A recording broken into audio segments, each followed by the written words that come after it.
మెదడు నరముల సంబంధిత వ్యాధులతో బాధపడుతున్నారా? కర్నూలు, హైదరాబాద్, చెన్నై, బెంగళూరు వంటి నగరాలకు వెళ్లకుండా ఇప్పుడు మన పొద్దుటూరులోనే ఈ సమస్యల పరిష్కారానికి అందరి కోసం స్థాపించబడింది వెంకటారాధ్య న్యూరో కేర్. మా అడ్రస్ డోర్ నంబర్ 9/397 ఈశ్వర గ్యాస్ ఏజెన్సీ పక్కన, హోమ్ హాస్పేట, పొద్దుటూరు, కడప జిల్లా. మా ఫోన్ నంబర్ 8519901459.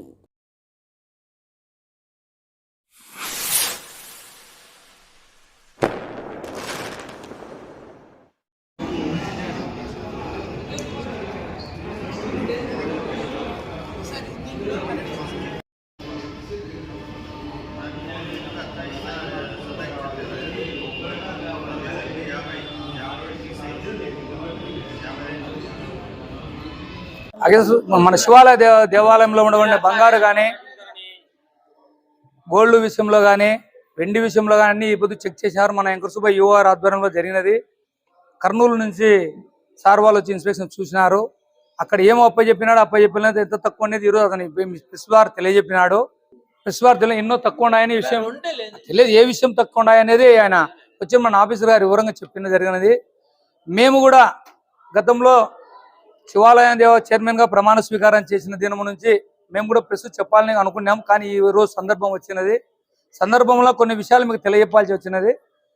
మాకు ప్రమాణ స్వీకారం చేసినప్పుడు అకౌంట్లో 55,000 రూపాయలు నగదు ఉన్నట్టు నాకు మా వెంకటసుబ్బ యువ గారు, మన అసిస్టెంట్ ప్రసాద్ గారు అందరూ నాకు స్టేట్మెంట్ ఇచ్చి ఇవ్వడం జరిగింది. వాళ్ళ జీతాలు పోను 55,000 నిన్న చూపించినారు. అక్కడి నుంచి ఈ దినం వరకు రావాల్సిన బకాయిలు కానీ, మా మీద ప్రేమతో, దేవుని మీద ప్రేమతోనో అందరూ ఇవ్వాల్సిన బకాయిల పాత బకాయిలు మొత్తం అడగంగా వాళ్ళు దయ తెలిసి ప్రతి ఒక్కరూ దేవుని మీద ప్రమాణం చేసి వాళ్ళు అయ్యా మాకు ఈ విధంగా జరిగినందువలన ఇన్నాళ్ళు ఇవ్వలేకపోయినామని ప్రతి ఒక్కరూ సహకరించి 48 లక్షలు ఈరోజు అకౌంట్లో డబ్బు చేరినది. మాకు కొంత కట్టాల్సినది మొత్తం 48 లక్షలు అవుతుంది. మాకు ఇచ్చింది 55,000 అకౌంట్లు ఇచ్చినారు. కానీ కొన్ని డిపాజిట్లు మాకు ఇయ్యలేదయ్యా, వాడుకున్నారో తెలియదు, మమ్మల్ని అడుగుతుంటే 2 ఏళ్ళు 3 ఏళ్ళు ఉన్నాయన్నారు. వెంకటసుబ్బ యువ గారు మేము చర్చించి అయ్యా ఉన్నాయి, కొన్ని ఉండేటి ఉన్నాయి, లేంటి ఏదో నేను కనపెడతాను, ఉండబడినవి రాయగలమని వెంకటసుబ్బ గారు హామీ ఇచ్చినాడు. అవి కూడా పర్మిషన్ అధికారులను తీసుకుంటున్నాడు. అది ఒకటి జరిగినది. ఇంకొక విషయంలో మేము ఈ దేవాలయంలోకి వచ్చిన తర్వాత కొంతమంది భక్తులు ఇక్కడికి రోజు 1,000 మంది వచ్చి పోతుంటారు. వాళ్ళు కూడా అయ్యా దీంతో దేవాలయంలో చాలా ఫ్రాడ్ జరిగింది, మీరు కొంచెం ఎంక్వైరీ చేయండి అని నన్ను చాలా మంది కంప్లైంట్ మూలంగా అడిగినారు. దానివల్ల మేము వెంకటసుబ్బ సహకారంతో లోపలికి పోయినాము. మాకు అనుకున్న విధంగా అన్ని రికార్డెడ్ చూపించినాడు. దాని ప్రకారంగా ప్రసాద్ గారు సహకరించి అన్నా ఈ విధంగా జరిగింది, పేపర్ వర్క్ మొత్తం తీసుకున్నాము. వాళ్ళు మొత్తం ఏం జరిగింది, దేవస్థానానికి డబ్బులు కట్టివని మేము అడిగినాము. కట్టిన ఎడల చట్ట ప్రకారము ఏ విధంగా శిక్ష పడుతుందో ఆ విధంగా శిక్ష పరంగా మేము ఎంట్రీ చేయడానికి ఫైల్ రెడీ చేసినాము. ఈరోజు ప్రసాద్ గారు ఏం చెప్తారంటే అయ్యా నాకు చెక్కు రాసి అథారిటీ లేదు, గతంలో యువలు వాళ్ళ కొద్ది వాళ్ళు రాసి ఇచ్చారు, నాదేముంది కూలివాడిని, నేను కూలి మార్చుకొచ్చి చెక్కు ఇవ్వగలను, ఆ కూలీలో నాకేదో పాలో పరకు ఇచ్చినారని ఆయన యథార్థం చెప్పినాడు. కొంతమంది వాళ్ళే తీసుకున్నారే వస్తానే ఏం ప్రసాద్ డబ్బు ఉందా లేదంటారు, లేదంటే ఒక చెక్కు రాసి ఇచ్చారు, నేను ఎవరు ఎల్లాడినో పుల్లాడినో పడుకుని ఒక చెక్కు మార్చుకొచ్చి ఇవ్వాలా, ఆ చెక్కు మార్చుకొచ్చి వాళ్ళ చేతికి డబ్బు ఇచ్చి వాళ్ళు తీసుకుని వెళ్ళిపోతారు. ఈ విధంగా దేవస్థానంలో మా గతంలో జరిగినది. కావున బ్రహ్మోత్సవాలు జరగకపోయినా జరిగినట్టు సృష్టించి కొంత డబ్బులు కూడా డ్రా చేసినారు. బ్రహ్మోత్సవాల ఖర్చులు ఇచ్చిన డెకరేషన్లో కానీ, మా పరదాలు వేసిన వాళ్ళు కానీ, పూజాలో కానీ అందరినీ చర్చించినాను. చర్చించితే బ్రహ్మోత్సవాలకు 2-3 లక్షలు ఖర్చు కాదని అన్నారు. కానీ వాళ్ళు 8 లక్షలు ఇయర్ 8 లక్షలు 9 లక్షలు బ్రహ్మోత్సవాల ఖర్చులు రాసుకున్నారు. ఏమి ఇదని వివరంగా అడిగితే ప్రసాదం అయ్యా నాదేం లేదు, నీ కూలోని వాళ్ళు ఇచ్చే మార్చుకొచ్చి డబ్బులు ఇవ్వాలి వాళ్ళకి యువ గారికి, ఇవ్వకపోతే కుదరదు అన్నాడు. సరే ఏ టైంలో ఎవరెవరు ఉన్నారు యువలు, మేము గత 7 సంవత్సరాలు రికార్డు ఎన్నికపోయినాం. 7 సంవత్సరాల అకౌంట్ మొత్తం చూసినాము. 7 సంవత్సరాల్లో మన రామచంద్రాచార్య గారు, శంకర్ బాలాజీ గారు ఇద్దరు ఈవోలుగా పనిచేసినారు. ఈ ఈవోల ఆయాంలోనే ఈ ఇంత అవినీతి జరిగిందనే ఉద్దేశంతో మా ఎమ్మెల్యే గారైన నంద్యాల వరదారెడ్డి గారికి నేను తెలియజెప్పినాను. ఆయన మొత్తం రికార్డు అంతా సేకరించండి, మొత్తం కలిసి కోర్టుకు ఇచ్చి వాళ్ళ ఉద్యోగాలు ఉండేందుకు వాళ్ళ ఆలోచన ఏదో చట్టపరంగా మనం పోదామని చెప్పి మా ఎమ్మెల్యే గారు చెప్పినారు. కావున అతను వచ్చిన తర్వాత ఈ రికార్డు మొత్తం ఆయనకు అప్పచెప్పి చట్టపరంగా ఏ విధంగా ఉందో ఆ విధంగా తీసుకుందామని మా ఎమ్మెల్యే గారు తెలియజెప్పినాడు. కావున ఇతను ప్రసాద్ ఈ రోజు ఏమన్నా అంటే లేదా ఈవోలతో మాట్లాడి నేను కూడా చెప్పి దాన్ని ఏదైనా నెరవేర్చాం సార్ అని చెప్పినారు.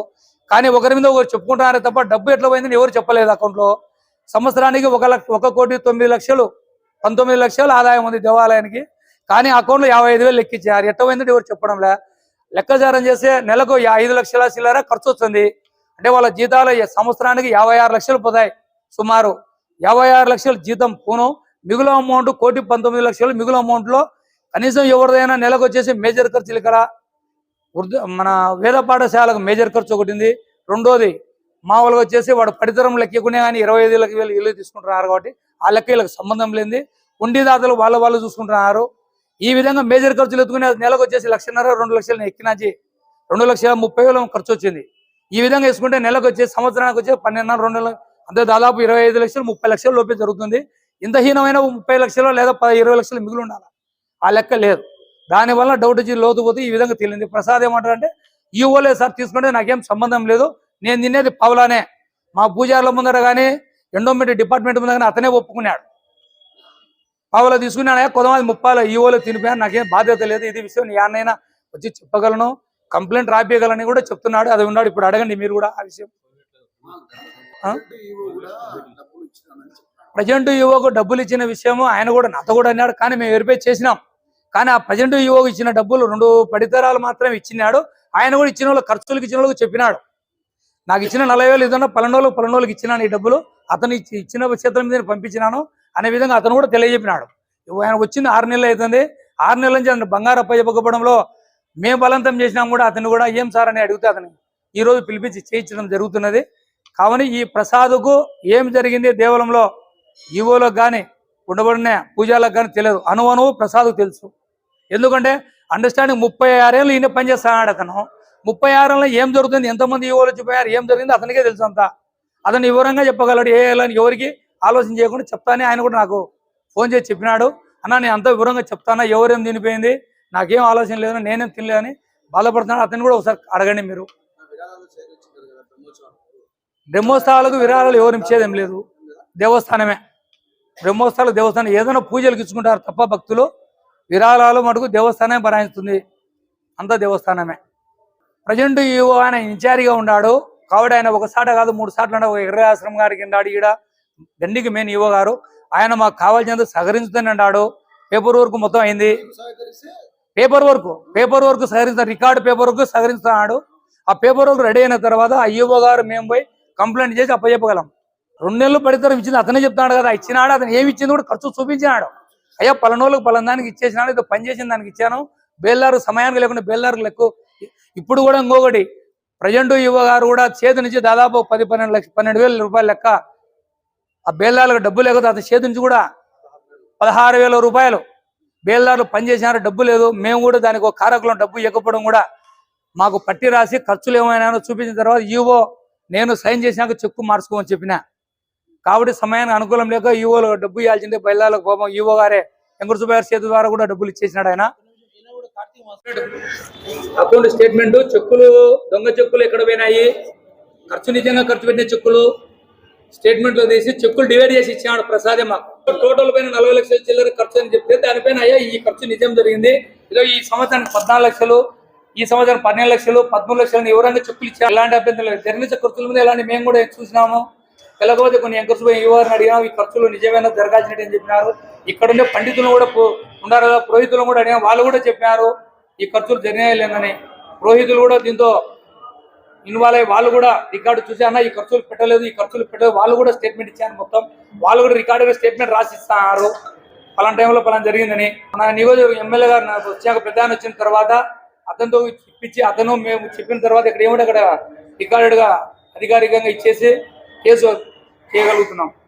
మెదడు నరముల సంబంధిత వ్యాధులతో బాధపడుతున్నారా? కర్నూలు, హైదరాబాద్, చెన్నై, బెంగళూరు వంటి నగరాలకు వెళ్లకుండా ఇప్పుడు మన పొద్దుటూరులోనే ఈ సమస్యల పరిష్కారానికి అందరి కోసం స్థాపించబడింది వెంకటారాధ్య న్యూరో కేర్ మెదడు నరముల hospital. Doctor are Jayachandra Reddy MD paediatric DM neurology ఆధ్వర్యంలో అందరికీ వైద్య సేవలు అందిస్తుంది వెంకటారాధ్య న్యూరో కేర్ హాస్పిటల్.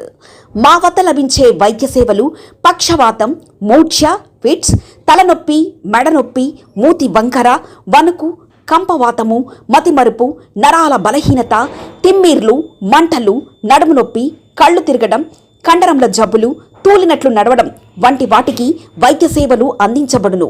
మూర్ఛ వ్యాధి పరీక్ష, వీడియో మూర్ఛ వ్యాధి పరీక్ష, నరాలకు సంబంధించిన కంప్యూటర్ కరెంటు పరీక్ష, కంటి నరములకు సంబంధించిన కంప్యూటర్ పరీక్ష, ఫిజియోథెరపీ వైద్య సదుపాయం, చెవి నరములకు సంబంధించిన కంప్యూటర్ పరీక్షలు ప్రత్యేకంగా చేయబడును.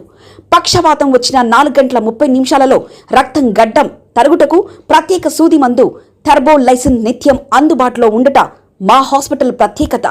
చిన్నపిల్లల ఎదుగుదల లోపం, జన్యు సంబంధిత వ్యాధులు, మూర్ఛ వ్యాధులకు ప్రత్యేకంగా చూడబడును. మా అడ్రస్ డోర్ నంబర్ 9/397 ఈశ్వర గ్యాస్ ఏజెన్సీ పక్కన, హోమాస్పేట, పొద్దుటూరు, కడప జిల్లా. మా ఫోన్ నంబర్ 8519901459.